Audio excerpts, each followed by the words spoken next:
The year was 2157, and life on Kepler-44 to be had become everything the first settlers dreamed of. 3 generations had passed since their ancestors left Earth behind, and now 30,000 people called this distant world home.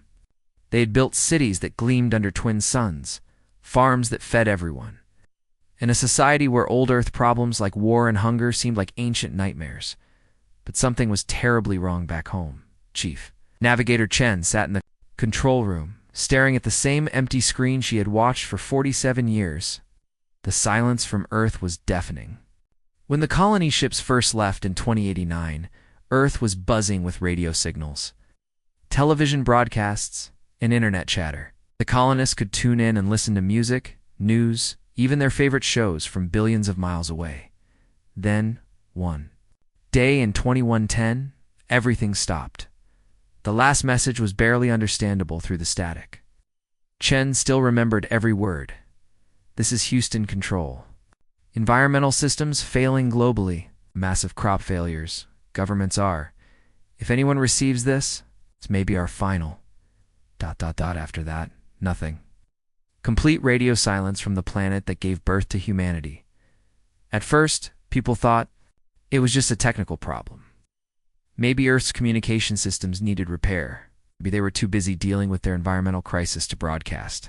The colony leadership told everyone not to worry. Earth was tough. Humans always found a way to survive. Years passed.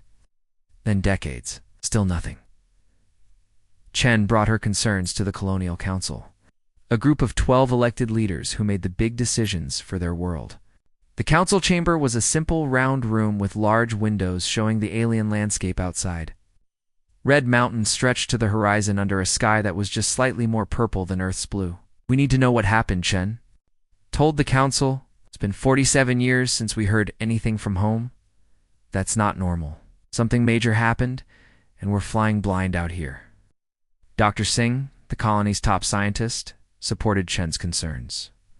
She had been studying Earth through their powerful telescopes, trying to piece together clues from the light that traveled across space. The good news is we haven't detected any nuclear explosions, Singh explained. No signs of massive destruction. But the electromagnetic signature of human civilization just ... disappeared.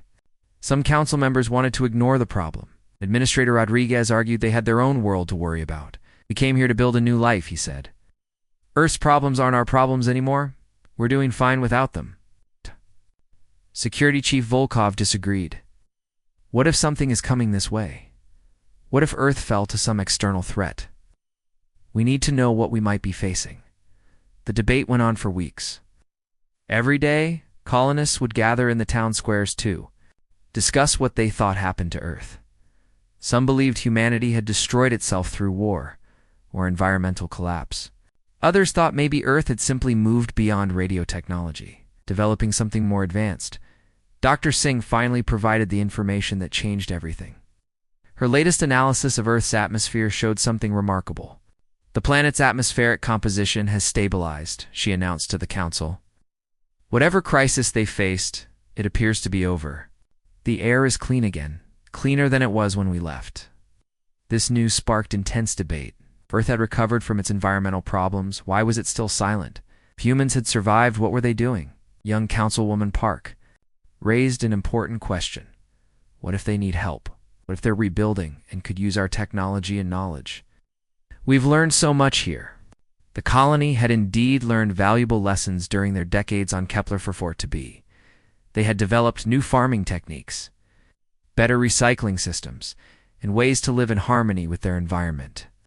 Maybe Earth could benefit from these advances. On the other hand, Councilman Thompson worried about the risks. We're talking about sending our best ships and people on an 18-month journey into the unknown. What if whatever silenced Earth is still there? What if we're sending our scouts into danger?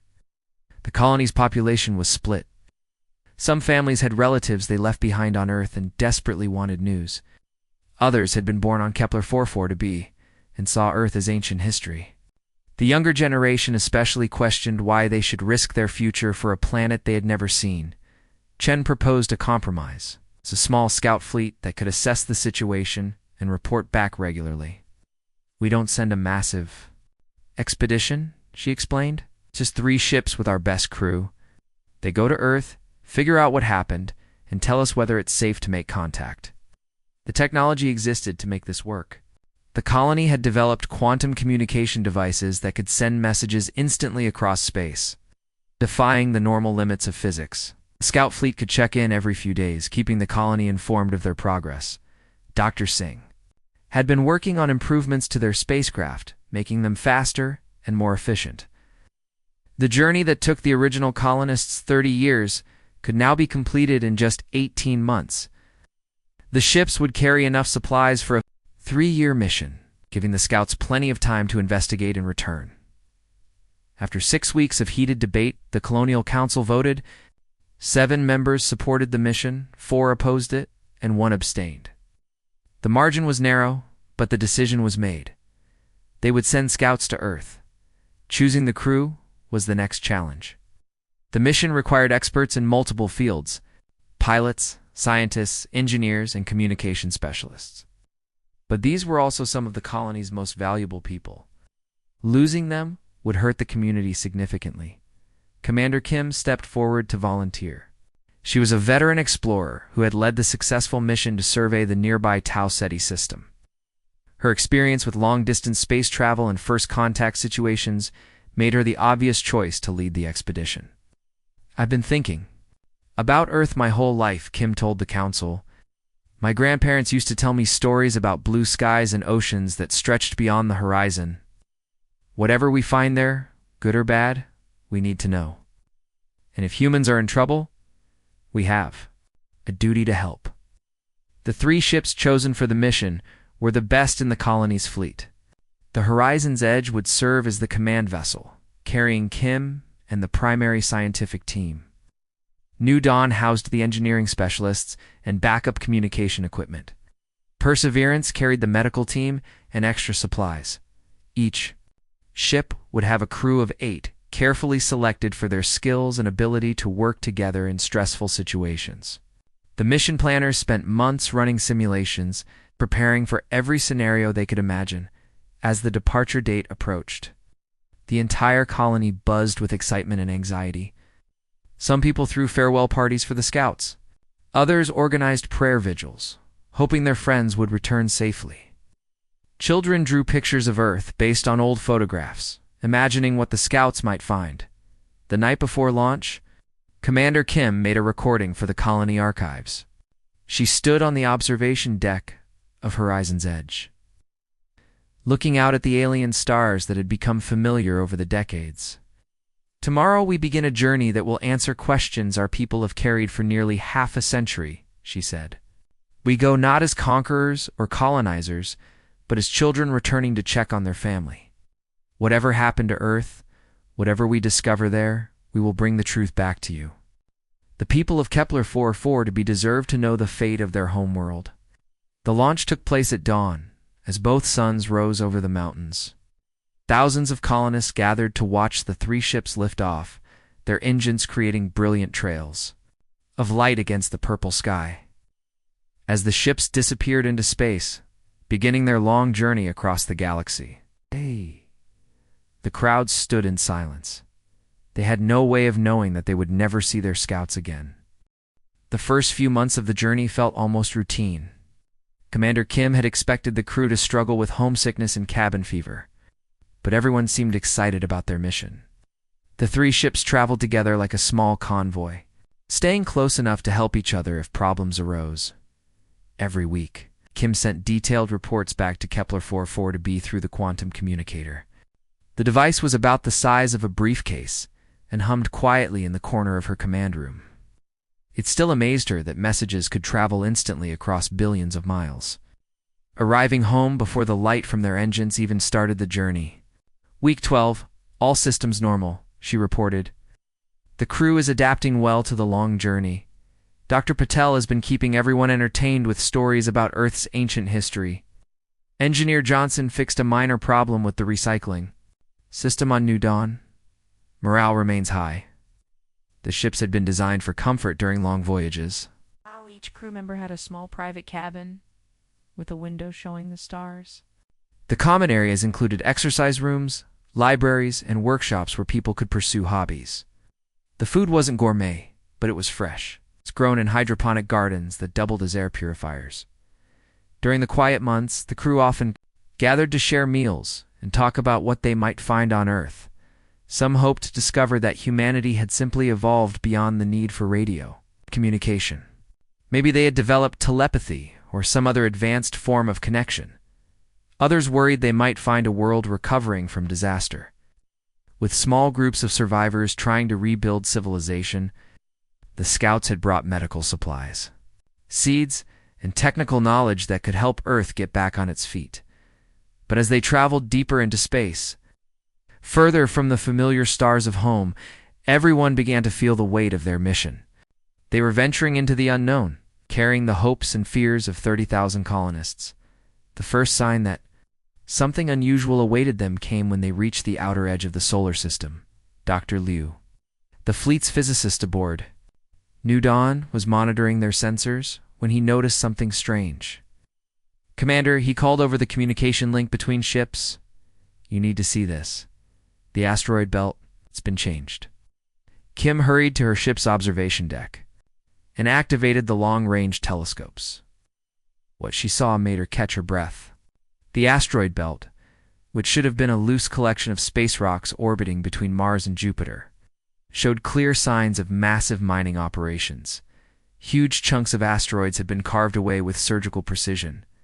Metallic structures that looked like processing plants drifted among the remaining rocks. Most surprising of all, the mining equipment appeared to be abandoned, but still functional, its lights blinking in the darkness of space. This is way beyond anything that existed when the colony ships left Earth, Leo reported.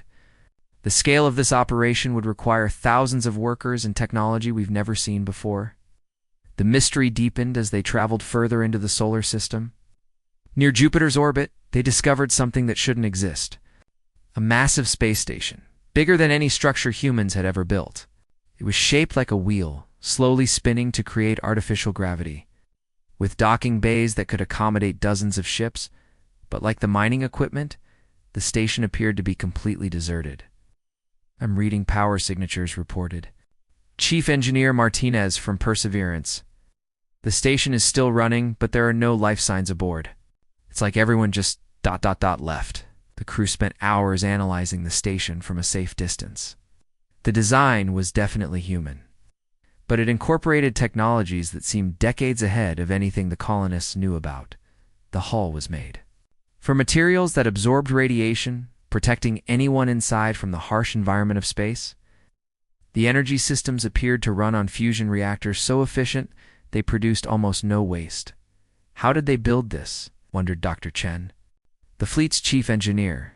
The colony ships that left Earth in 2089 didn't have this kind of technology. This station must have been constructed after Earth went silent. The implications were staggering. Not only had humanity survived whatever crisis silenced their communications, but they had thrived, advancing their technology by decades in just 47 years. Yet for some reason, they'd abandoned these incredible achievements. As the scout fleet approached Earth itself, the mystery only grew deeper. From a distance, the planet looked much like the Earth in old photographs. Blue oceans, white clouds, green and brown continents. But as their telescopes focused on the surface, they began to see changes that defied explanation. The continents were covered in vast, geometric patterns that stretched across thousands of miles. Where once there had been random forests and chaotic cities, now perfect grids and spirals marked the landscape. Agricultural zones formed precise rectangles, each one exactly the same size as its neighbors. Cities had been rebuilt in perfect circles with roads radiating out like spokes on a wheel. "It's like someone redesigned the entire planet using a mathematical formula," observed Dr. Patel, the fleet's biologist. "Everything is organized, symmetrical, efficient. But who could coordinate construction on such a massive scale?" Even more puzzling was the absence of pollution or environmental damage. The air was crystal clear, the oceans a brilliant blue that hadn't been seen since before the industrial age. Forests covered vast areas in perfect health, and the ice caps, had returned to sizes not seen for centuries. Thermal imaging revealed approximately 12 billion people living on Earth's surface. The population had not only survived, but had grown significantly since the colony ships departed. Yet these billions of people produced no electromagnetic emissions, no radio signals, no evidence of the electronic civilization that had once filled Earth's airwaves. "They're definitely human," confirmed Dr. Patel, after studying the thermal signatures. "The heat patterns match human physiology perfectly. But they're living in a way we've never seen before. No cars, no power plants, no communications networks that we can detect." The cities themselves were architectural marvels. Crystalline spires reached toward the sky, their surfaces reflecting sunlight in patterns that seemed almost artistic. Buildings flowed together like organic growths rather than separate structures. Transportation appeared to happen through underground tunnels that formed perfect networks beneath each city. Commander Kim felt a mixture of excitement and unease as she watched her home planet through the telescopes. This was clearly the work of human intelligence, but it was so far beyond anything she had expected that it felt almost alien. How do 12 billion people coordinate this level of organization without any detectable communication? She wondered aloud during one of her reports to Kepler-4 for 2b. There are no radio signals, no internet, no satellites, yet they're working. Together on projects that span continents, the crew spent days studying Earth from orbit, documenting everything they saw. The planet operated like a single living organism. Weather patterns seemed to be artificially controlled, with rain falling in precise schedules that perfectly matched agricultural needs. Ocean currents had been modified to distribute nutrients and maintain perfect temperatures for marine life. Most remarkably, the planet appeared to be healing itself. Areas that had been polluted or destroyed before the colony ships left were now pristine wilderness. Extinct species seemed to have returned, their populations thriving in carefully maintained habitats. It's like they've achieved perfect harmony between technology and nature, reported Dr. Chen. Everything serves multiple purposes. Cities generate clean energy, purify water, and provide habitat for wildlife all at the same time. But questions nagged at the crew. Where were the individual voices? Where was the chaos and creativity that had always defined human civilization? The Earth below them was beautiful and efficient, but it felt somehow empty of the spark that made humanity special. As they prepared to make first contact, Commander Kim couldn't shake the feeling that they were about to encounter something wonderful and terrifying at the same time. Earth had survived and thrived beyond their wildest dreams, but at what cost? It's a perfect world spinning below them held answers that would challenge everything the colonists thought they knew about what it meant to be human. Commander Kim stared at the communication panel for what felt like hours before making her decision. After 18 months of traveling through space and weeks of studying Earth from orbit, the moment had finally arrived. It was time to make contact with her home planet. She had rehearsed this moment dozens of times during the journey. But now that it was real, her hands trembled slightly as she reached for the transmitter. The other crew members gathered around her in the command room of Horizon's Edge, their faces showing the same mixture of excitement and nervousness she felt. "This is historic," whispered Dr. Patel. "First contact with Earth in 47 years. Kim took a deep breath and pressed the button. "Earth, this is the Kepler-4 for to be Colonial Fleet. We are humans returning home from a distant star. Please respond."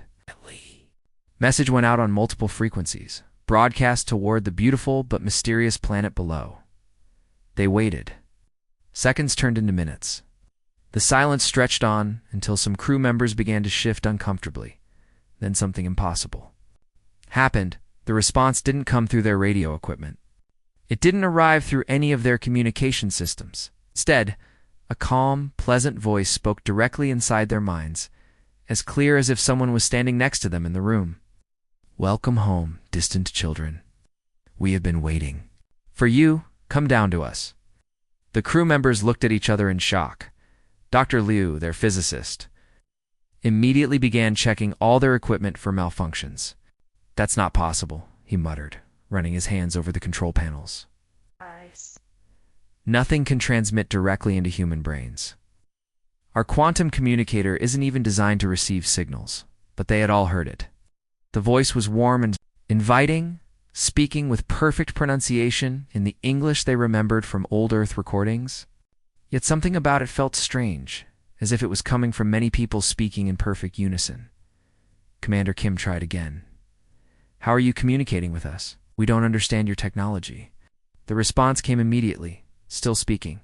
Inside their thoughts, technology is no longer necessary when minds can touch directly. We have grown beyond such crude methods. You will understand when you join us. Security Chief Rodriguez, who had been quiet throughout the exchange, spoke up with concern in his voice. "Commander, I don't like this. How do they know we're here? How are they doing this mental communication thing? Something doesn't feel right." But Dr. Patel was fascinated. This could be the breakthrough we've dreamed about. Maybe humanity has evolved beyond physical limitations. Maybe they've achieved some form of telepathy. The voice in their minds continued. "Send representatives to the surface. We will welcome them in the place you once called New York. The coordinates are already known to you." Kim checked their navigation system and found that somehow, impossibly, coordinates had appeared on their screen. She hadn't entered them, and no one else had access to the navigation computer. Yet there they were, precise location data for what had once been Manhattan. After much debate among the crew, Kim made the difficult decision to send a landing party. The Perseverance would descend to the surface, while Horizon's Edge and New Dawn remained in orbit for safety. If something went wrong, the two ships in space could escape and warn the colony. Dr. Chen volunteered to lead the landing mission, along with Dr. Patel and 4 other specialists. As they prepared their shuttle, the voice spoke to them again. "Bring no weapons. They are not needed here. Violence is a concept we have forgotten." The comment about weapons troubled Security Chief Rodriguez even more. How do they know we have weapons? How do they know anything about us? But the landing team was eager to solve the mystery. As their shuttles separated from Perseverance and began its descent through Earth's atmosphere, Dr. Chen recorded her thoughts. "We're about to set foot on humanity's birth world for the first time in over 60 years. Whatever we find down there will change our understanding of what humans can become." The flight down was smooth and quiet. Earth's atmosphere was incredibly clean, cleaner than any of them had ever experienced. As they approached the coordinates, they saw the rebuilt New York. Rising from the landscape like something from a dream, the city was nothing like the photographs in their history books. Instead of concrete and steel, crystalline towers spiraled into the sky, their surfaces reflecting light in rainbow patterns. Parks and gardens flowed seamlessly between buildings, creating a perfect harmony between nature and architecture. But what struck them most was the people. Thousands of humans moved through the city streets, but they moved like dancers in a perfectly choreographed performance. Everyone walked at exactly the same pace. When one person turned left, dozens of others made the same movement at precisely the same moment. Children played games in the parks, but their play followed mathematical patterns that were beautiful and somehow disturbing. The shuttle landed in a perfectly circular clearing that seemed to have been prepared specifically for their arrival. As the landing team stepped out, they were greeted by a group of humans who looked perfectly normal at first glance. Had the same faces, the same body types, the same range of ages as any human community. But their eyes were what Dr. Chen would remember most clearly. They all had the same expression of serene contentment, as if they shared a wonderful secret. And when they spoke in unison, their voices blending into harmony. "Welcome home, travelers from the distant star. We are pleased that you have returned to us." Dr. Patel stepped forward, trying to maintain scientific objectivity despite her amazement. "Who are you? What happened to Earth? How did you achieve all this?" The humans smiled identical smiles. "We are humanity as it was meant to be, united, perfect, free from the chaos and suffering that once plagued our species." One of the team members, Engineer Thompson, asked the question that was bothering everyone. "But where is your technology? How do you communicate? How do you coordinate all this without computers or radios?" The humans tilted their heads in exactly the same way. as if the question was amusing. We are the technology. We are the communication network. When minds are joined in perfect harmony, external tools become unnecessary. Dr. Chen felt a chill run down her spine. Joined. What do you mean, joined? Come, the human said, gesturing toward the crystal city. Let us show you what we have become. Let us show you the peace that awaits all of humanity. As they walked through the streets, the landing team noticed more disturbing details. Every building was exactly the right height for its location. Every tree was perfectly pruned. Every flower bloomed in precise geometric patterns. It was beautiful, but it felt artificial in a way that was hard to define. Children approached them with flowers, but all the children offered exactly the same type of flower held in exactly the same way. Adults smiled and nodded as they passed, but every smile was identical. Every nod occurred at the same angle. This is incredible, Dr. Patel whispered to her companions. They've eliminated inefficiency, conflict, waste. Look around you, there's no poverty, no pollution, no crime. But Engineer Thompson was growing more uncomfortable by the minute. There's also no individuality. Look at them, Chen. Really look at them? They're not acting like individual people anymore. The humans leading them seemed to hear his whispered comment. Though they had been walking several feet ahead, they turned, in unison, and smiled. Individuality was the source of all human suffering. When each person wanted different things, conflict was inevitable. Now we want the same things. We work toward the same goals, share the same dreams. Dr. Chen decided to test something. Tell us about your personal lives, your families, your hobbies. The humans paused, and for a moment their expressions seemed confused. Then they smiled again. We are all family. We all share the same interests. We all live the same life, magnified 12 billion times. That evening, as the landing team prepared to return to their shuttle, something happened. That changed everything. Dr. Patel was collecting soil samples when one of the humans approached her. For a moment, just a moment, the person's eyes seemed different, more focused, more individual. Help us, the person whispered, so quietly that only Patel could hear. Some of us are still ourselves inside, but we're fading every day. More of who we were disappears into the collective. We can't fight it much longer. Before Patel could respond, the person's eyes went blank again, returning to the same serene expression as everyone else. They walked away as if nothing had happened. That night, Dr. Chen tried to contact Perseverance to request immediate extraction, but when she activated her communicator, nothing happened. The device was functioning perfectly, but somehow no signal reached the ship in orbit. They were trapped on the surface with billions of humans who were no longer quite human, and no way to call for help. Commander Kim paced the control room of Horizon's Edge, staring at the dead communications screen. It had been 12 hours since the landing team was supposed to check in, and the silence was eating away at her confidence. Every protocol they had established, every safety measure they had planned, seemed to be falling apart. Still nothing from Dr. Chen's team? She asked Engineer Martinez for the 10th time in an hour. Martinez shook his head, his fingers dancing across the control panel as he tried different frequencies and amplification settings. It's like they just vanished. Their life signs are showing up fine on thermal imaging, but they're not responding to any of our signals. Through the viewing window, Earth looked peaceful and beautiful, its rebuilt cities glowing softly in the afternoon sunlight. But that beauty now felt sinister, like a trap disguised as paradise. Dr. Liu approached Kim with a datapad covered in readings that made no sense. Commander, I've been analyzing the energy patterns coming from the planets. Surface, what I'm seeing should be impossible. Kim looked at the scrolling numbers and wavy lines on the screen. Explain it in simple terms, Liu. What exactly are you detecting? The entire planet is generating a unified electromagnetic field. It's as if 12 billion human brains are operating as a single massive computer. The energy output is incredible, but it's perfectly coordinated across all continents. The implications hit Kim like a physical blow. You're saying the people down there are all connected somehow? More than connected, they're functioning as one organism?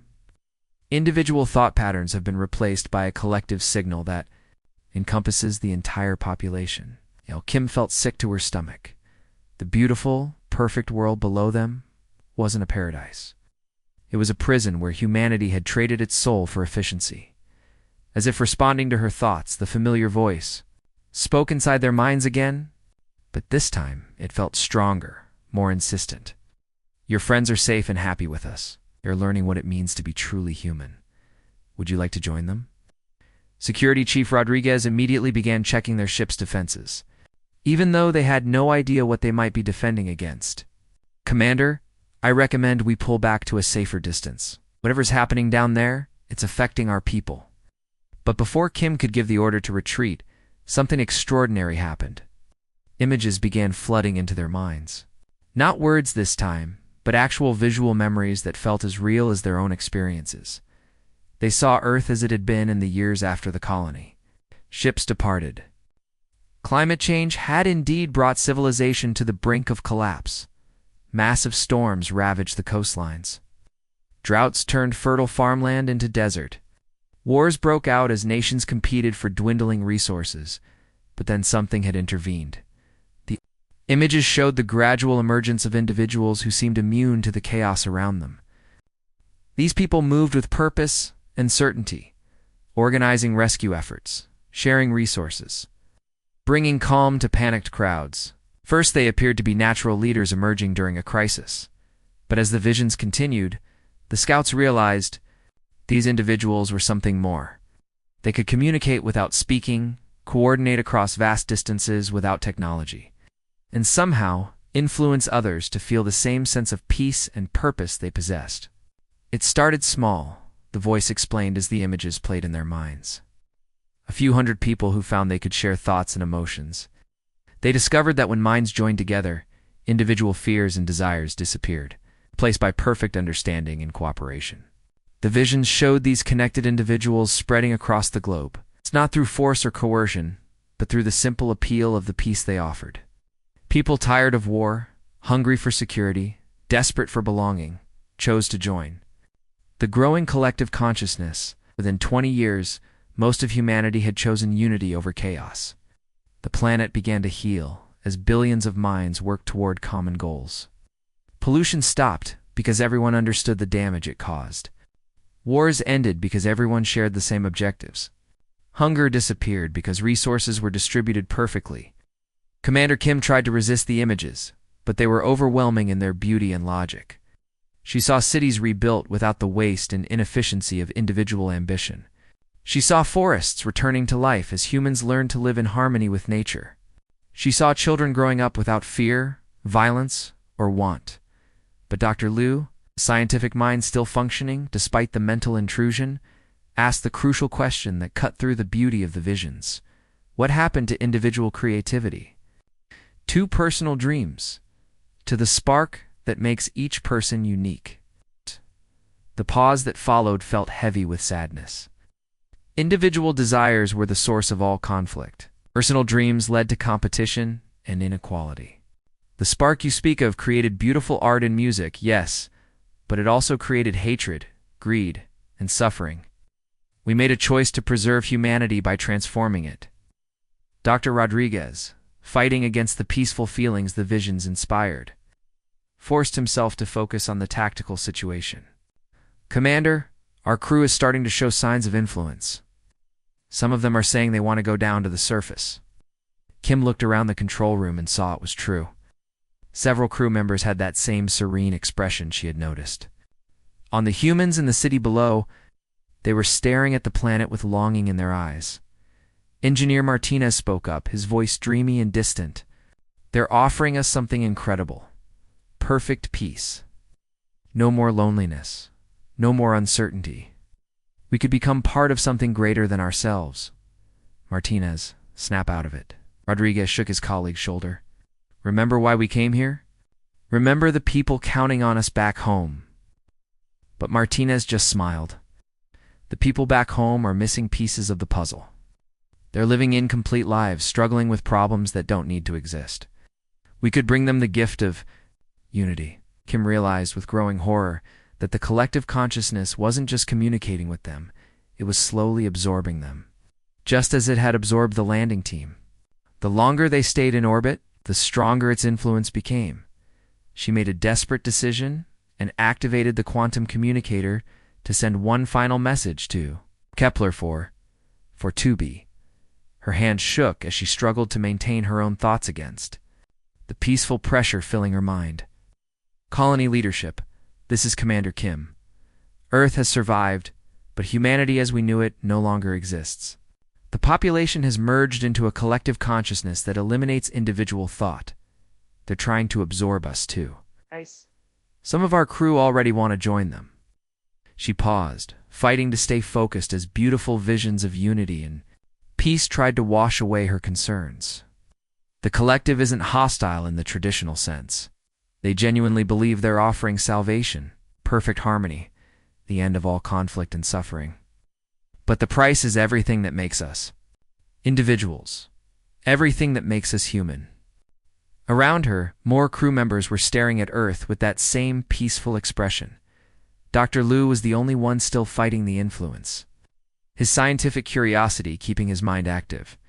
They know everything about our colony, Kim continued, her voice growing more strained. Somehow they've accessed our memories, our records, our deepest thoughts. They see us as missing family members who need to be brought home and healed. The peaceful pressure in her mind was becoming overwhelming. Part of her wanted to give in, to let go of the weight of command and responsibility, to join the billions of minds that had found perfect contentment. I'm ordering the fleet to maintain distance, but I don't know how long we can resist. The collective is patient. It's been waiting for us. It sees our return not as a reunion, but as the final step in humanity's evolution. Kim's final words came out as barely a whisper as the collective consciousness reached deeper into her thoughts. If we don't return, don't send rescue missions. Warn the other colonies. Humanity found a way to survive, but we lost ourselves in the process. The Earth is calling us home, and it's beautiful, and it's terrifying, and I'm not sure we're strong enough to say no. The transmission ended, and Commander Kim stood quietly, looking down at the perfect world below as her individual thoughts slowly dissolved into something larger and infinitely more peaceful. The quantum communicator in the Kepler 4-4 control center had been silent for 8 months, 23 days and 16 hours. Navigator Chen knew the exact time because she checked the chronometer every few minutes, hoping against hope that today would be the day their scouts finally called home. The last transmission from Commander Kim haunted everyone who heard it. Her voice had grown distant and dreamy near the end, as if she was falling asleep while speaking. The final words still echoed in Chen's mind. The Earth is calling us home, and it's beautiful, and it's terrifying. And I'm not sure we're strong enough to say no. Then nothing. The Colonial Council had been in almost constant session since that final message arrived. The chamber that once buzzed with productive debate now felt heavy with uncertainty and fear. 12 leaders trying to make sense of something that challenged everything they thought they knew about humanity. We have to face the facts, said Councilwoman Park during yet another emergency meeting. Our scouts found something on Earth that fundamentally changed them. They're still alive according to the automated ship sensors, but they're no longer the people we sent. Administrator Rodriguez slammed his hand on the table. Can't just abandon them. These are our friends, our family members. Dr. Chen was my mentor. Commander Kim saved my life during the asteroid mining accident. We owe them a rescue mission. But Chief Engineer Volkov shook his head sadly. A rescue mission to do what exactly? According to Kim's final report, they weren't being held prisoner. They were being offered something so appealing that they couldn't resist it. What makes you think a rescue team wouldn't fall under the same influence? The debate had been raging for months, splitting the colony into 3 distinct groups. Each faction grew more entrenched in their beliefs as time passed without word from Earth. The first group, led by Rodriguez, wanted immediate action. They called themselves the Loyalty Coalition and argued that humanity's most sacred duty was to help other humans in need. They proposed building a massive rescue fleet with better shielding and stronger mental defenses to resist whatever force had captured their scouts. We didn't come to the stars to abandon our own people, Rodriguez declared at public meetings. If Earth has developed some kind of mind control technology, then we have a responsibility to free our fellow humans from its influence. The second faction took the opposite approach. Dr. Yamamoto, the colony's chief psychologist, led a group that called for complete isolation from Earth. They named themselves the Independence Movement, and believed that any contact with their home planet would doom their colony. Commander Kim's final transmission made it clear. Yamamoto explained to packed auditoriums. Yes, this collective consciousness doesn't see itself as conquering humanity.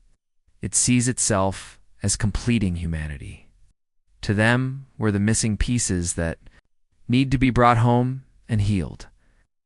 The independence movement argued that Earth's collective consciousness would never stop trying to absorb the scattered human colonies. As long as individual humans existed anywhere in the galaxy, the collective would view the universe as incomplete and broken. But the third faction proposed the most unsettling possibility of all. Led by young philosopher Dr. Tanaka, the evolution acceptance group suggested that maybe Earth had found the right answer. Look at what they achieved, Tanaka would say during heated public debates. Perfect environmental harmony. No war, no poverty, no crime. 12 billion people working together toward common goals. Maybe individuality really is the source of human suffering.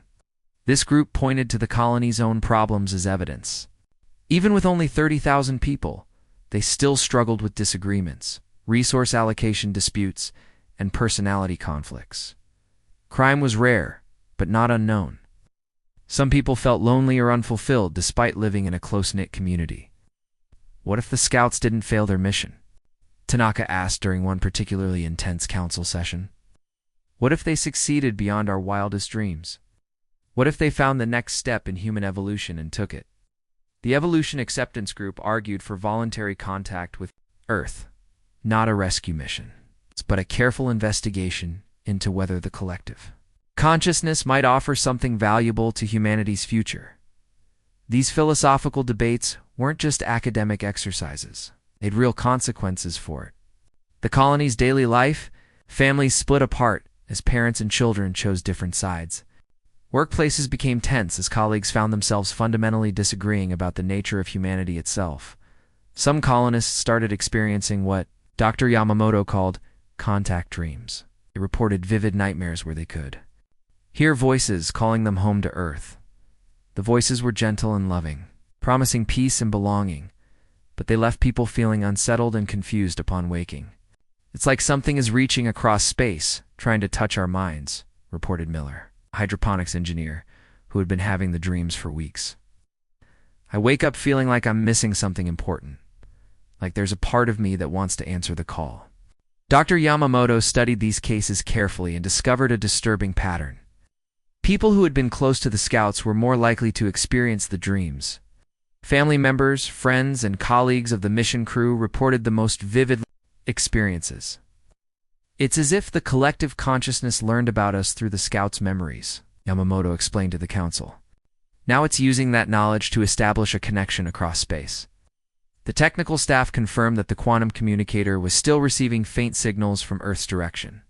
The signals weren't messages in any traditional sense, but rather complex patterns that seemed designed to resonate with human brain activity. Someone or something is deliberately trying to communicate with us, reported Chief Technician Williams. The patterns are too organized to be natural phenomena. They pulse in rhythms that match human heartbeat and breathing patterns. As the months passed, the colony's leadership realized they were facing a decision that would define humanity's future. The automated systems aboard the 3 scout ships continued transmitting data, confirming that all crew members remained alive and healthy. But they had been silent for almost a year now, absorbed into something that might be wonderful or might be terrifying. Building another expedition would take years and consume most of the colony's resources. There was no guarantee that a second mission would succeed where the first had failed. Worse, they might lose even more people to whatever force had claimed their scouts. On the other hand, doing nothing felt like abandoning not just their friends, but possibly the greatest discovery in human history. If Earth really had solved the fundamental problems of human existence, didn't they have a duty to investigate? The breakthrough came from an unexpected source. Young engineer Thompson, barely 25 years old, had been analyzing the quantum signals from Earth when she made a startling discovery. "The patterns aren't random," she announced to an emergency council session. "They're getting stronger and more complex over time. It's like something is learning how to reach us more effectively." Thompson's analysis showed that the signals had evolved significantly since the scouts first made contact. Oh. Early transmissions were simple pulses, but recent signals contained sophisticated patterns that seemed designed to trigger specific emotional responses in human brains. "Whatever absorbed our scouts is using their knowledge to develop better ways of communicating with us," Thompson explained. "The signals are becoming more persuasive, more appealing to human psychology." This revelation forced the colony to confront an uncomfortable truth. They weren't just dealing with a distant threat that they could ignore. The collective consciousness was actively working to establish contact with them, growing stronger and more sophisticated with each passing day. Dr. Yamamoto's research suggested that prolonged exposure to the evolving signals might eventually affect the entire colony. People who spent time near the quantum communicator reported feeling increasingly drawn to thoughts of home and unity. "We're running out of time," Yamamoto warned the council.